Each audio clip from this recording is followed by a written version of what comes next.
All right, YouTube universe. Welcome back to The Naked Truth. Welcome once again to the channel, and today we're getting right to it. It's a Larry Bird day, but a little bit of a twist. It's just not Larry Bird trash talk stories. It's not why Larry is better than everybody else. This video, courtesy of Pro Sports, is comparing, of course, Larry Bird and his arch nemesis, the great Magic Johnson. So we're not going to waste any time. We're going to get right into it, so get that like out the way, get that subscription out the way, sit back, chill out. We'll talk when we need to, but until then, let's get it ripping. Magic Johnson, Larry Bird. Magic Johnson, your friend, versus Mr. Larry Bird, simply the best player rivalry of all time? I think so. You take a look at both of these franchises. When Larry Don't wait now. Put in the comments. Who's your favorite? You got Bird or Magic? Because Magic's here, along with Cap. And those two guys were just totally different players, totally different spectrums of the world, basically, and they just had a different style, which I thought was the thing that was the most compelling, is that everybody wanted to see us play them because they were the hard-nosed, tough East Coast type team that used the pass to kind of run their fast break, and we were the Showtime, tuxedo wearing, just run up and down. It was just two different. But that's how it was back in the 80s, right? The Eastern Conference was notoriously more of a bruiser conference, right? Where the West, as B. Scott just said, the West was running and gunning, right? Showtime Lakers. Defense, yeah. So I thought it was interesting that you had Magic against Bird, because really they never really guarded each other, much. But just the fact that they were on the court was a rivalry because they wanted to beat each other so bad. Okay, now I'm going to give you a better one. Larry Bird, Magic Johnson. Wow. Magic's got a post-up game. Larry had a good post-up game, too. But Larry was an outside step-back shooter. He had a great shot. Larry had a great post-up game. I think I'd probably go with Larry. He's probably the better one. Is that what you wanted to hear? What did I say? I knew Larry. For me, Preach, it's Phil. the fact of what you guys just brought up. Who wants to play with other people on the team? And when I think of Magic Johnson, if I'm starting my team with the point guard that sat in the captain's chair and played center in every position in the game in the championship, there's no way I'm going against Magic. But to me, the one thing is Magic, being the leader that he is. One thing that is, maybe it is up for question, but Magic to me in the history of the game is one of the best leaders from what you've seen in his getting people energized, getting the crowd energized, the style of play. You ever noticed when they scored how fast Magic Johnson got the ball up to half court? Those are Showtime things, but you're setting up the play with 20 seconds on the clock. And Classic. just him getting everybody involved, knowing what buttons to push.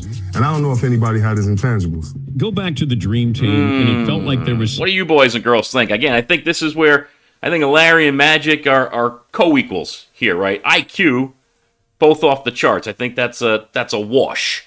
Offensively, Larry can shoot better. Magic's admitted it, and we all know that.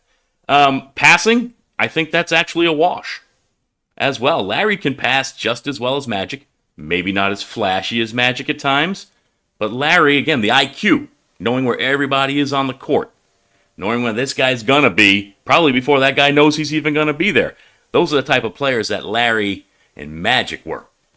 Off the charts. like tangible moments where Bird and Magic and everybody else realized that all of a sudden Mike was the new sheriff in town, and that there was almost this begrudging handoff of that guy's the best player in the world. Well, they weren't at the same age. Jordan was more in his prime, although he's always in his prime. And I shouldn't even said that. He was Jordan then. And if they were in their prime, all three of them, I'd take those three guys to start any team. If you could pick one of those three, that one would go to Duke when you were there. I can't pick one. I can't pick one. I love all three of those You guys. can't lose. How do you lose with any of them? Couple of days with Magic Johnson shooting the Capital One commercials, and every time I see him, I tell him thank you, because Magic Johnson and Larry Bird are the two most important figures in NBA history. Preach, Chuck, Well, preach. people understand, to answer your question, people look at this thing now where guys are making 30, 40, $50 million. When I came in, David Stern's first year, the average salary was $200,000. Magic and Bird, those guys changed the entire trajectory of the NBA and made it what it is today. Because Magic, and I told him the story, I says, and I'm playing with Dr. J. and Moses.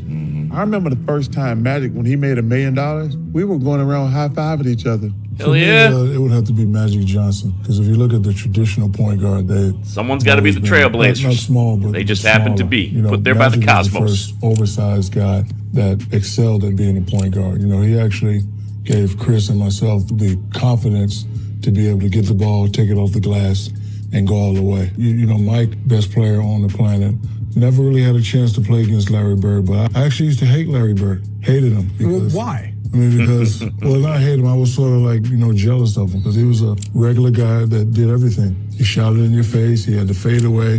One time, I was watching a game, they was playing somebody, and I was betting. I just find it funny, even Shaq, he's just a regular guy. Larry's a garbage man, and we all know that kind of story. But are everybody else on the court something special? Are they doing something that they're not regular dudes like Larry is? They don't go home and mow their lawns and do things like that and just hang out with their family? I don't get that. He's just a regular guy. And he was falling out of bounds, and he shot that thing over the backboard and it went in. And I was like, I thought most of what he did was luck. But as I, got older and kept watching, I just knew that it was skill. Mm-hmm. For him to even have his name mentioned in this category with Magic and Michael Jordan just shows how great of a player he was. Just to talk about Larry, for me to see the guy can shoot the basketball, but then also be able to change his game up, but to do whatever he had to do to win. Kind of like Magic, kind of like Michael, mm-hmm. but I was impressed for a guy with his athletic ability, which was not a lot, to be able to rebound the basketball and really take the fundamentals of the game and make it take it to another level. Athletic crap. Everything fundamentally, if you watch Larry Bird, he did at a top level. But if I had to pick, because I started my team always with the center. Yeah, that's totally unathletic right there. Taking nothing away from Michael. We all know he's the greatest player, but if I'm going to start my guy with a team with a point guard or a center, I have to go with Magic Johnson, because now I can plug any 2, 3, 4, 5 with a Magic Johnson, and we'll have a chance to win. And I'll agree with him on that. If you're starting with a point guard, if that is your number one priority, then absolutely, you want Magic out there. You don't want Bird to be your point guard. Can he do it? Absolutely. Bird would be a fantastic point forward in today's game, for example. But, if you're starting, if you definitely want a point guard, you go with Magic. I'm down with that. Said you could buy stock in Magic or buy stock in Larry. At the time, because I learned to shoot the jump shot, I would have said Larry. Who had a better NBA career? Man, that's neck and neck, man. Yeah. Both of them, I think. They both bowed out early. They both bowed out early, injuries. I don't know the statistics and all that stuff. They were both, it's kind of a tie. They were both sick, but for me, in college, because the blonde hair and literally Larry got me from shooting here to here. Literally, seriously, when I saw him play, and this was at the time where you didn't watch, there was no replay. I was 9. So that game came on and it was etched in my memory. Those semifinal games in college came on, it was etched in my memory. That changed my life. But the minute Larry Bird, and I swear, my father is not one of these crazy New Yorkers who bred me to hate the Celtics. We never discussed it. It was in my blood. Mm-hmm. When he put that green uniform on, it was like God spoke to me and said, that's not a good person anymore. I swear to God, it's not like I was bred you're a New Yorker, we hate the... It's like when I saw him in that uniform for the Celtics, there was no more. And I hated Larry Bird. Plenty to discuss, and in fact, in their prime, Bird wins the argument. Over their careers, Magic probably edges them out. You talk about he's got the 5 scorer rings. getting it over the assist guy. That's for the most part true, but Bird was also a guy who made the entire group function better. As I said, from 29 wins to 61 wins in one season. Bird was a brilliant passer. Bird was a great rebounder. Bird could put the ball in the bucket. I'm gonna drop the mic, KP. Bird was a better Bird was a better defender than Magic Johnson. He was. But people forget now because Magic outlasted him and won MVPs when Bird was slowing down. But at their best, Bird consistently was considered the better player.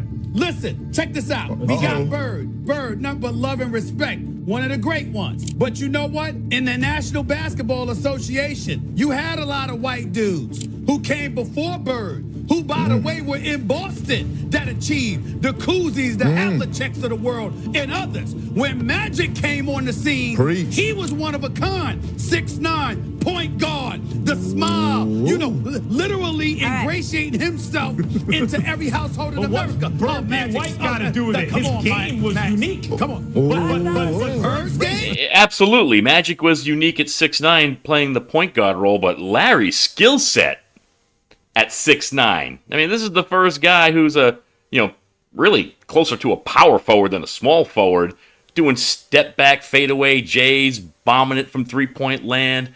All of that. Larry was the prototype for what's going on today.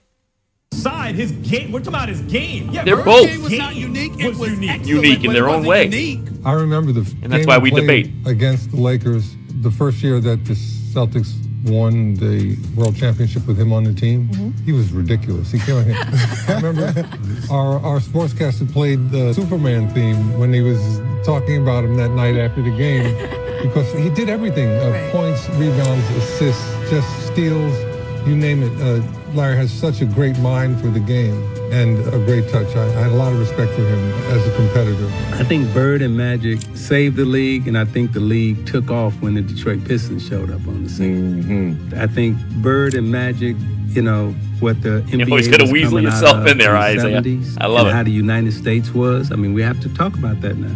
How the United States was for black men in the 70s, and then Bird and Magic being on the stage in the early 80s, coming out of college, and then, playing that game again. Magic coming to LA, Bird going to Boston. They walked into culture. They walked into a foundation. They walked into a way of being. They walked into winning. What were some similarities between those two guys just from playing with and playing against? Well, I think the similarities were their leadership skills. They both made guys better. They both cared about nothing but winning. They didn't care about individual stats and MVP trophies and none of that stuff. They cared about winning. They both had incredible basketball IQs. They both were unbelievable on the court as far as seeing the game and making passes that you just didn't see. Neither one could jump very high. Those are probably the similarities. They both were 6'9", but they were both the ultimate competitor. Larry did a little bit more talking than Magic. Magic would talk only when you really got up into him and started messing with him. Then he would be like, oh, okay, but Larry was talking from the beginning of the game to the end of the game. He didn't care. But I think those similarities are the reason why those two guys were so competitive. Well, boys and girls, I'm not sure what happened right there. Looks like the audio cut out on the video uploaded by Pro Sport. It was not on my end, so we lost that last story. But nonetheless, you tell me what you think. Comment below. Magic guy? Are you a Larry guy? Is it splitting hairs? Are they two halves of the same brain? The whole 9 yards. But you know how we do it here. Until next time, the naked truth is out.